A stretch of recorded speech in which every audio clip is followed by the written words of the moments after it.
go ahead and take a look at our sine function. I have a chart that appears here at the top of our screen, and we're going to take a look at a couple different x values. I'm going to go ahead and work in degrees, so I'm going to make some notations here above this chart. Let's go ahead and take a look at an x value of 0 degrees.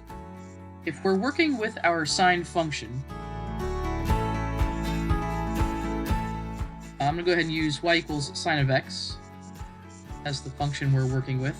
And if I pick an x value of 0 degrees, I can go ahead and plug 0 into my function for x.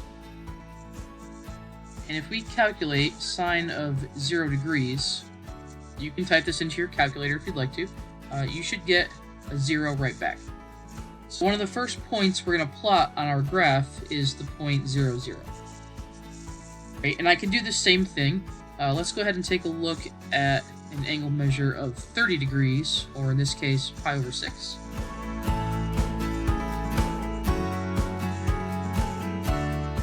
So in my function, I've got y equals sine of 30 degrees. Right, this would give me a value of 1/2.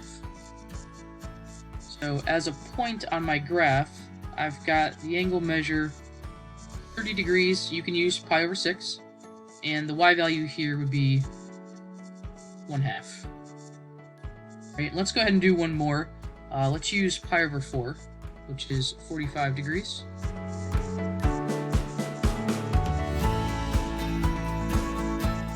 So if we plug it into our function, got sine of 45 degrees. And if you type this into your calculator, you're going to end up with a decimal. This is going to give you 0.707, and there's probably some more numbers after that. Anytime you see that number, 0.707, this is the same thing as radical 2 over 2 as one of your exact values. Right, so we have this angle measure of 45 degrees. If you want to use radians, that would be your pi over 4. And your y value here would be radical 2 over 2. And we can continue with this process all the way until we get to 2 pi, so that we have some points that we can go plot, which is the graph that you see here kind of in the middle of your screen. So this is an example of your sine function, and it's only graphed from 0 to 2 pi, and this is known as one cycle of your graph. Remember that the period for your sine function was 2 pi, or 360 degrees. So you're going to see one full cycle in that time span between 0 and 360 degrees, or 0 and 2 pi. And we can extend this graph, right? We can make multiple rotations, and if we do that, what you're going to see is a wave-like pattern, which is the image that you see here at the bottom of your screen.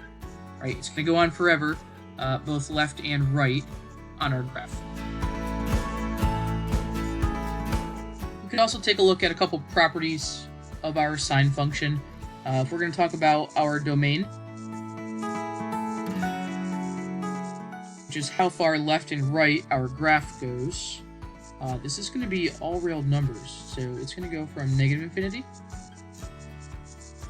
to positive infinity.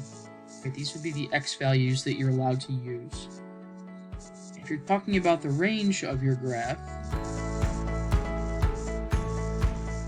this is how far up and down your graph goes, or the y values that you're looking at.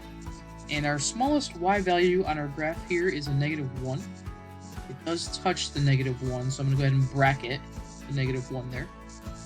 And it goes all the way up to a +1 on our y-axis. So our range there is from -1 to +1, including both of those numbers.